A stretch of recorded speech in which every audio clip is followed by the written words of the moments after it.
Hello, everybody. Welcome along. My name is Benjamin Bloom. This is the Benjamin Bloom Football Channel. Please leave your bias at the door and join me to react to Steve Cooper being appointed Nottingham Forest boss. Once again, look, we'll just go live and talk about this. So if you have a view, get it in the comments. We will read as many as we can. I did actually film a video about this earlier, but I had to go and do something else. And now it's been properly announced. We'll just go live and we will chat about former Swansea manager Steve Cooper has been given the job at Nottingham Forest. And we're kind of right back where we started, aren't we? Because Sabri Lamouchi was sort of fired 4 games into last season. And in comes Chris Hughton with Forest, bottom of the league, to come and rescue things.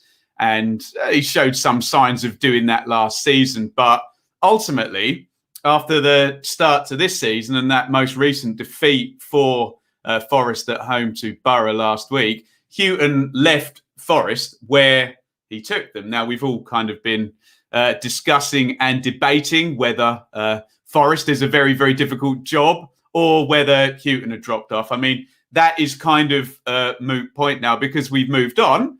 And in comes Steve Cooper. And frankly, we're going to say exactly the same things we said about Hughton last season. The brief is to come in short term to take them off the bottom of the table, get perhaps a squad that should be slightly higher up than they are, and then moving forward, bring Forest into competitive, viable state in the Championship. And I reiterate, that's exactly what we said about Chris Hughton last season. So can Steve Cooper do it? The obvious difference now is they have a new CEO in at Nottingham Forest in Dane Murphy. So is there an argument now that there's a buffer between manager and Mr. Marianakis, the owner? And will that make a difference? All will be revealed in due course. What we know about Steve Cooper is he kind of came to prominence working with the England representative teams. There he is with the England under-17 team, with whom he won the World Cup, the FIFA Under-17 World Cup back in 2017. All the 17s in there. Obviously, a good coach to be able to do that. And then I think the plan when he went into Swansea was, can he use the contacts with these representative teams?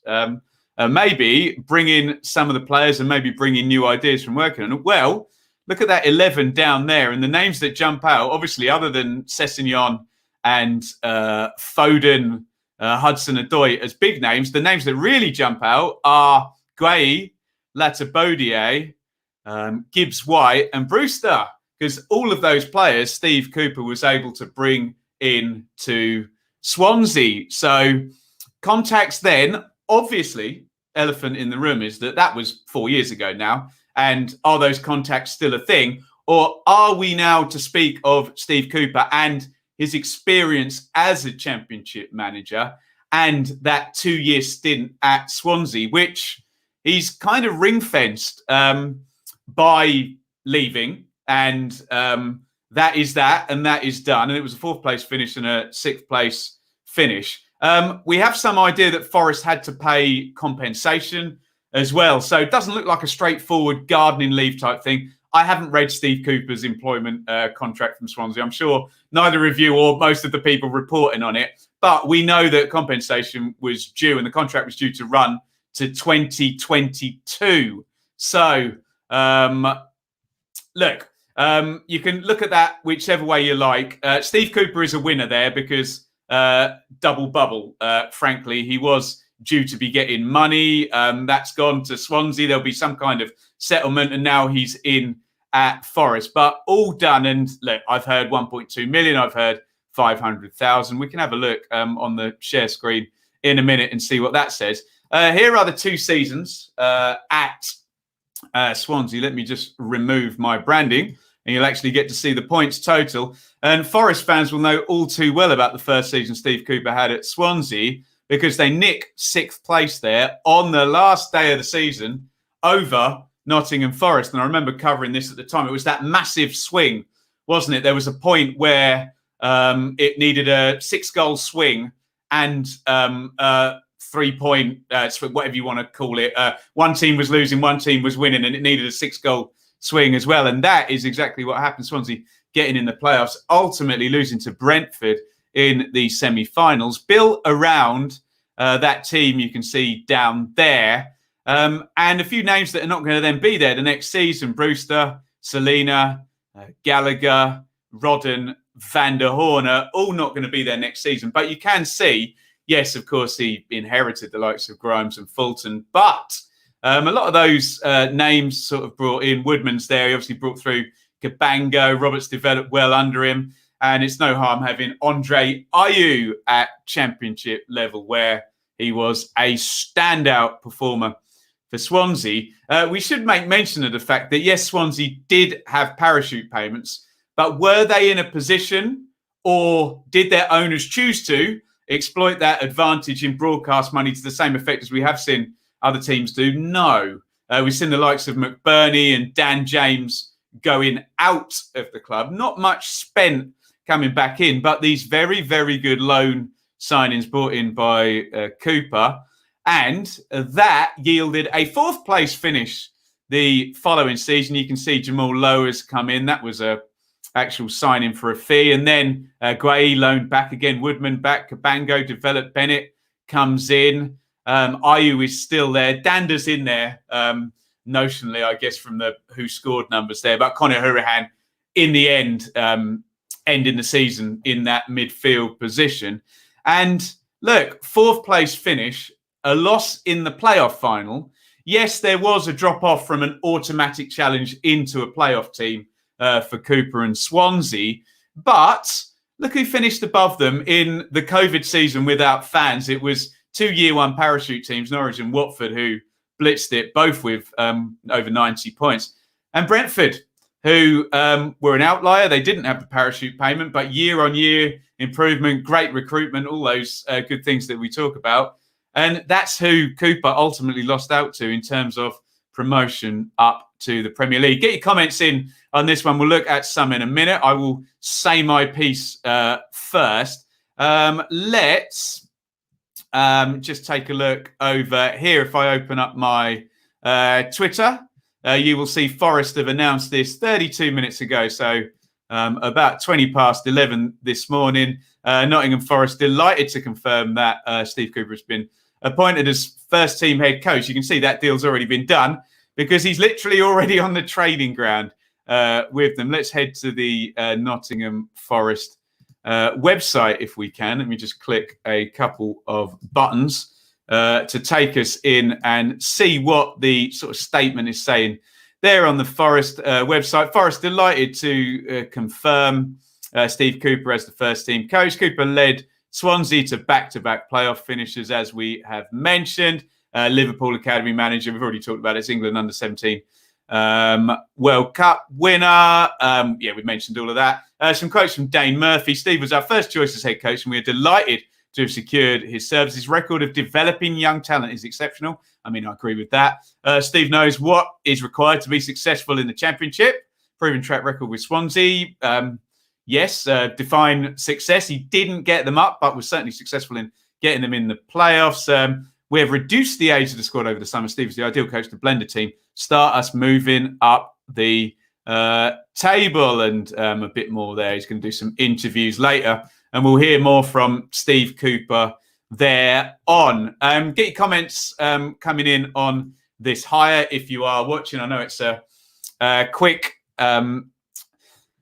unannounced stream here. There are Forest at the bottom of the table, and there is the squad. And look, there's good players there at Forest. We know Cooper in his first season was sort of a 4-2-3-1 guy at Swansea, wasn't he? 3-5-2 in the second season. And look, you can easily bung up a Forest 11. And Stephen Reed, the caretaker manager, did play a 3-4-3, I think. Use whatever numbers to describe the front area of the pitch, but certainly played a 3 at the back system. People like McKenna and Worrell and Beso we've talked about. Spence, maybe the right wing-back's coming on loan. Max Lowe, you'd think he'd work well with Garner. They all seem to pick Yates, don't they, the Forest managers? Brennan Johnson looks very good. Zinkernagel, maybe you can get a tune out of him. I mean, maybe not an IU level player, but certainly a guy who's going to put numbers up for Nottingham Forest this season. So, interesting one. In goes Cooper. You may speak to some Swansea fans who say that the style of football is pragmatic. They would be right. Maybe not on a Houghton type level, but he does love a tight team shape. His team's always had good defensive records. So it's not going to be a chalk and cheese change from, say, Houghton to someone who immediately, I don't know, Carlos Corberon, who immediately is going to play open and attacking football. So that may be a good thing in terms of it might be a tweak and the right change for Forest. It may be a bad thing. Forest fans, look, I'm sure that everyone wants coming into their club a manager who's going to play beautiful, winning football. That's sometimes easier said than done. We have seen teams play going up. Managers like Daniel Farke, Chris Wilder played really good football, didn't he? Obviously, Bielsa played fantastic football as well. So it does indeed happen. Brentford, you'd put in that bracket. But so some Swans fans would argue, oh, he's a defensive-minded manager. But I think Forest fans will weigh that up against Chris Hughton, who can be very defensive, can't he? Although we do need to give him credit. There were times where he would definitely let flair players play. Excuse me, particularly thinking of the example of Knockaert and Brighton as well. So Cooper in at Forest. I'll come to some comments in just a second. I like the hire. I think if you look at it in binary terms, by the way, I've liked most of the Forest hires and none of them work out. I liked Warburton as a hire. Wasn't sure about Martin O'Neill. Didn't know a lot about Sabri Mushi. I kind of liked Aitor Karanka as a hire at the time. I thought, having taken Borough up. So, yes, I have said that before, and Forest have then been searching for a new manager just 1 year later. So, yeah, that would be my thoughts on it. Let's go to some comments here. What are we saying here? Sam, I think it's a smart appointment if you look at what the objectives Dane Murphy set, how integrate youth and bring down the average age, etc. Yep. And you cannot argue, look, whether it works or not, you cannot argue with what Dane Murphy says in Sam's comment there in respects of working with young players and developing them. Look, those Swansea guys, Guay's gone on to Crystal Palace. Conor Gallagher's gone on Crystal Palace as well on another loan. Premier League ready, some of these players. Woodman is now playing for Newcastle United. Roberts is now playing for Burnley. It might take a while to get in the team, as tends to happen at Burnley, but he's definitely developed young players and definitely works with them very, very well. What else are we saying here? Nathan would like to see Roy Keane. Did a brilliant job at Sunderland. As an Ipswich fan, I'm not a big fan of Roy Keane as a manager. He's very entertaining on the telly, but yes, not entirely sure on that one, Nathan. But hey, who knows? Forest honeymoon just in time to play Barnsley. There we go. A new manager bounce. Another championship job comes and goes, and Chris Wilder seems to have been overlooked. I mean, look, you can say overlooked, but as in he should have been hired. But if Dane Murphy wanted Steve Cooper, Dane Murphy wanted Steve Cooper, and that's who he has gone and got. Lee, good appointment. Club needs to have a plan. It's so erratic. A club in chaos can trump a quality manager. Most definitely agree with that. And I thought they had the plan last time, but it just didn't work out with Chris Hughton last time. Did Reed not fancy the job? He just turned Huddersfield over. I'm sure Stephen Reed he's a very highly rated coach to become a manager in the future. I just guess, look, it's one game and they clearly wanted Cooper, didn't they? I'm sure Cooper and Forest will try and be keeping Stephen Reed there for sure. What else have we got? Lunch break, watching the best championship YouTuber. Very, very kind. What else are we saying in here? QPR forever. All the best to Cooper. Can't stay. Just going to the gym. Well, there we go. Yeah. Totally agree with that. Good luck to Steve Cooper. Nick, I'm glad we didn't go for Wilder. I won't read the rest of that. Apologies if you're offended by any of the language used there by Nick. Look, Chris Wilder will be back at some point. Forest have chosen not to go that way. But yeah, I don't think it's a Chris Wilder conversation now. It's a Steve Cooper conversation. For sure, Chris, best manager in the championship over the last 2 seasons, mid-table squad. Cooper will quickly advance Forest up the table and be the boss they've been seeking for 10 years plus. Only concern in being poached by a Premier League team. Well, Chris is very, very heavily behind Steve Cooper there. That obviously is the best case scenario there for Forest. Will Forest sign 30 players in January now? You'd hope that they have got to put a stop to that. And Cooper's got to work with the players there. You're thinking about Brennan Johnson or an Alex Myton being young players there who Cooper can certainly help develop. I mean, Joe Worrell's not an old player, but Loïc Kumbe-So as well. Can he turn him into a Mark Guay type centre-back that got sold on, obviously from Chelsea, not from Swansea, but loaned to Swansea and got sold on up to Crystal Palace. OJ, our team was not a mid-table squad. You can discuss that in the comments. Swansea had 5 to 7 Premier League quality players. Well, they certainly had one in Andre Ayew, and Gallagher and Gray and Woodman are all playing there now, and so is Roberts. So there you go. Maybe there is your 5 players. OJ, obviously 3 of them weren't owned by Swansea, though. They were very, very much loan players as well. So look, Steve Cooper into Swansea. Swansea, for God's sake. Steve Cooper into Forest. Been talking about Swansea too much in this chat. That is our reference point for Steve Cooper. Good luck to him. Again, the best case scenario for Forest now is they give him time. They give Dane Murphy time, and hopefully it goes well and he can develop those younger players. And for Forest, it just seems all about stability. And we've had the list of managers up many times, from Billy Davis to Steve McLaren to Mark Warburton to Philip Montagnier to Martin O'Neill to Sabri Lamucci to Chris Hughton. And I'm probably missing out about another 5 from the previous decade as well. So good luck to Steve McLaren. I'm struggling, aren't I? Good luck to Steve Cooper over at Nottingham Forest. And I will bid you farewell. Just easier for me to get that out as a live stream rather than a video. Get your thoughts in the comments if you're watching after the fact.